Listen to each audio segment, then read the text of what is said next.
Hi, I'm Susan, and I've been asked to share the reason for my hope. Interesting question to ponder. Seriously, if everything were stripped away, where would I find my hope? Or even, what is it that brings me through my day in the good times and the bad times? Plenty of both. Little story. I was working this summer at an internship, and I was just very joyful at the end of one workday. Happy to be around the people that I've been around, very excited to be in this very cool venue that I was working in. And I pushed through the doors to go home. And the CEO of the company that our business was housed in says, "Why are you always so happy?" And I froze interiorly. I was like, "Ugh." And I literally just said, "What is there to not be happy about?"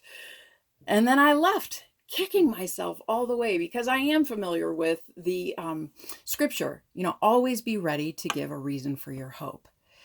Fast forward a few months, and I get a call from Katie at the Reason for Our Hope Foundation. "Hey, Susan, would you please share the reason for your hope?" And I'm like, this right here, this is the reason for my hope.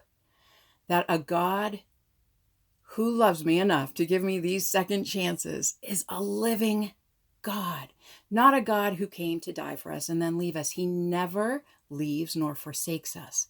And he will always be right there giving opportunities every day that are so personal to our own lives. Another little story. It was a few months ago, and I was really struggling with one of my kids. Really worked up. What can I do, God? What can I do to help this child of mine? And one morning I woke up after having fretted all night long, and there was an email in my inbox. And it was like, "Dear Susan, thought you might be able to use this." And it was a devotional from a friend of mine. And it very clearly was like, "Look, you have got to trust me." It was God speaking. "You have got to trust me and trust that I will use what's necessary. Allow me the freedom to see into this person's life and trust me." And it was like the weight of the world was off my shoulders. And I said to my friend, "How did you know that I needed this?" She was like, "I didn't. My husband and I haven't looked at that devotional in months. And when we opened it up, it fell to that page, and I just thought of you."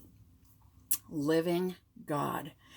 So a couple weeks later, very human, had forgotten that lesson already. And I was out in our property after bus pickup for my kids. And I was talking with a Christian friend, a neighbor. And I'm like, just heavy sighing and moaning. And, oh, how am I going to help my child? And up the road comes my 85-year-old neighbor in her little red convertible. And she was like just talking with us. And then we start to swap kid raising stories. And she one up me. And then she looks at me deep in my eyes and she goes, "Susan, you have got to give this to God. He's got this. You have to trust him.